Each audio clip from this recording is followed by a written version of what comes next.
हाय दोस्तों, देखिए आज हम इस वीडियो में पढ़ेंगे कि द्विनिषेचन किसे कहते हैं, जिसको बोलते हैं डबल फर्टिलाइजेशन। ठीक है, ये हमारे बोर्ड के पेपर में भी बार बार पूछा गया है कि द्विनिषेचन किसे कहते हैं या दोहरा निषेचन किसे कहते हैं। ठीक है, ये हमारे इंटर के एग्जाम में पूछा जाता है कि द्विनिषेचन किसे कहते हैं। तो पहले हम जानेंगे कि द्विनिषेचन, यहाँ पर देखें द्वि का अर्थ होता है दो और निषेचन की जो होता है ये क्रिया है। ठीक है, तो द्वि का मतलब हो गया दो। अब निषेचन थोड़ा समझ लें, निषेचन किसे कहते हैं। तो कहेंगे निषेचन जब नर युग्मक और मादा युग्मक आपस में संयुग्मन करते हैं। ठीक है, जब नर युग्मक और मादा युग्मक आपस में संलयन करते हैं उसी को कहते हैं निषेचन। ठीक है, उसी को कहते हैं निषेचन।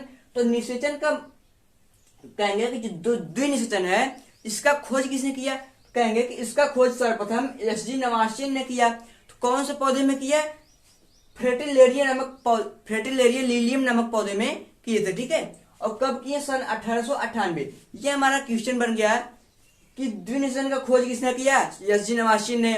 कब किया, 1898 में। कौन से पौधे में, फ्रेटिलेरिया लिलियम नामक पौधे में किए थे। ठीक है, फ्रेटिलेरिया लिलियम नामक पौधे में किए थे। ठीक है, तो ये हमारा कुछ हिस्टोरी टाइप हो गया, ये हमारा पूछा भी गया है।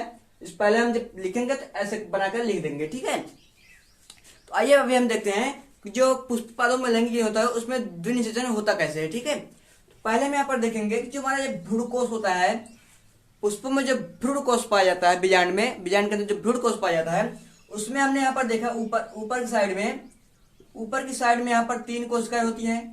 ठीक है, और नीचे की साइड में 3 कोशिकाएं होती है। ठीक है, और बीच में 2 केंद्रक वाला एक ही कोशिका होता है। ठीक है, ऊपर वाली कोशिका को बोलते हैं प्रतिमुखी कोशिका और नीचे वाली कोशिका को बोलते हैं अंड या सहायक कोशिका। ठीक है, तो यहाँ पर जब हम देखे थे कि जो वर्तिकाग्र पर परागकण आया, यहाँ पर परागकण, और परागकण यहाँ से होते हुए बीजांड में जब प्रवेश किया था, बीजांड में प्रवेश करने के बाद यहाँ पर जब पराग नली आई थी, जब यहाँ से प्रवेश किया तो यहाँ पर केंद्रक पाया, केंद्रक से जो 2 नरयुग्मक पाए। ठीक है, जब 2 नरयुग्मक भ्रूणकोश के अंदर प्रवेश किए, जब स्वतंत्र हो गए थे वो, तो इसी में से नरयुग्मक, एक प्रथम नरयुग्मक, मतलब 2 नरयुग्मक पाए गए थे, तो प्रथम नरयुग्मक क्या करेगा, प्रथम नरयुग्मक इस अंड कोशिका नरयुग्मक के साथ क्या करेगी, मतलब कि संयुग्मन करेगी।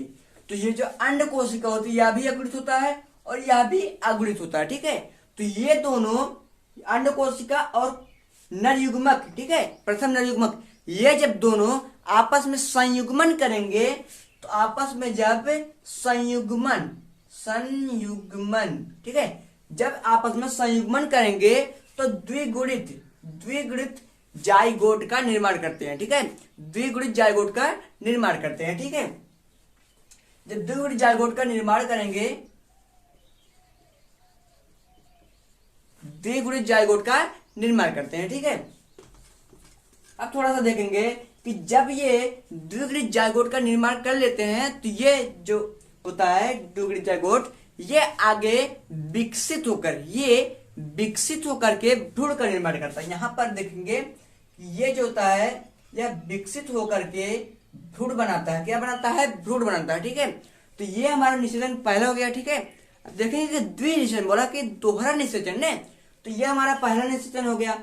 अब दूसरे निषेचन में देखेंगे कि यहां पर थोड़ा सा कुछ चेंज करना पड़ेगा।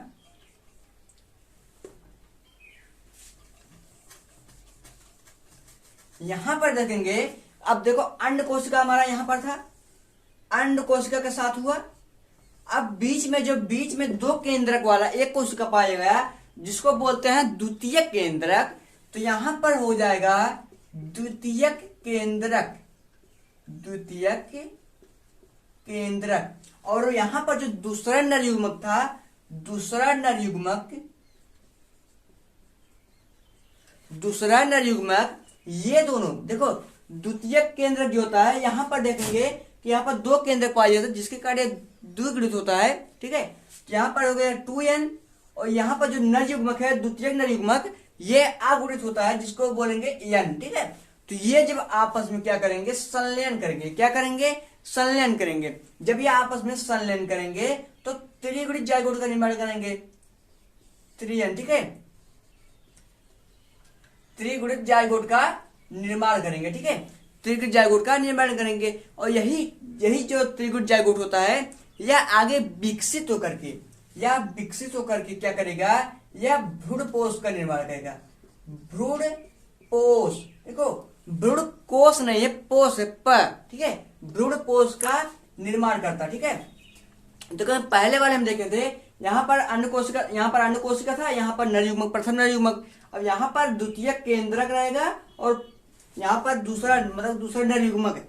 जब दोनों आपस में संलयन करते हैं पर त्रिगुणित जाइगोट का निर्माण किए, उसके बाद भ्रूण ये विकसित होकर के भ्रूण का निर्माण कर लिए। ठीक है, तो बस हम सीधे बोलेंगे द्विनिषेचन किसे कहते हैं। इसका खोज एसजी नवाशिन ने सन 1898 फ्रेटिलेरिया नामक पौधे में किए थे, फ्रेटिलेरिया लिली नामक पौधे में किए थे। ठीक है, बस सीधे से बोलेंगे भ्रूण कोश का अंड कोशिका और प्रथम नर युग्मक पहले संयुग्मन करेंगे, जिसके फलस्वरूप द्विगुणित जाइगोट का निर्माण करते हैं, द्विगुणित जाइगोट का निर्माण करते हैं, और यह आगे चल के भ्रूण कोश का भ्रूण का निर्माण करता है। ठीक है, और दूसरे में होता है द्वितीय केंद्रक और दूसरा नर युग्मक आपस में संलयन करेंगे, त्रिगुणित जाइगोट का निर्माण करते हैं, और यही त्रिगुणित जाइगोट क्या होता है, आगे चल विकसित होकर के भ्रूण कोश का निर्माण करते हैं। तो अभी हम कहेंगे कि भ्रूण कोश होता है, इसका कार्य क्या होता है, तो कहेंगे कि जो भ्रूण कोश होता है, यह है जो भ्रूण होता है उसको पोषण प्रदान करता है। जो पहला हमारा बना था,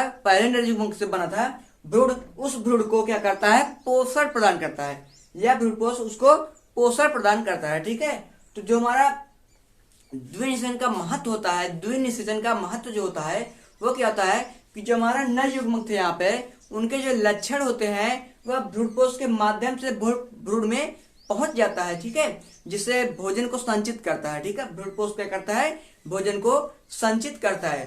ठीक है, इसमें देखेंगे दोस्तों कि जो हमारा पहला तो यहाँ पर अंड कोशिका और प्रथम नर युग्मक साथ हुआ, पहला मतलब पहले निषेचन हुआ, और दूसरा द्वितीय केंद्रक और द्वितीय के नर युग्मक साथ जब हुआ तो कहेंगे कि हमारा ये जो क्रिया हो रहा है ये 2 बार हो रहा है, इसीलिए हम इसको बोलते हैं द्विनिषेचन। ठीक है, इसीलिए हम इसको बोलते हैं द्विनिषेचन।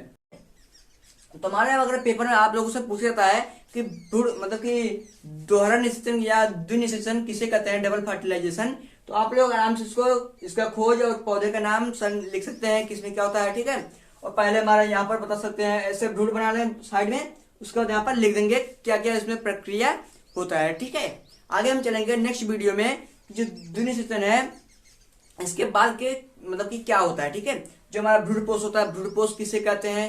ठीक है, तो भ्रूण कोश के कार्य क्या होते हैं आगे अभी नेक्स्ट वीडियो में मिलेंगे। ठीक है।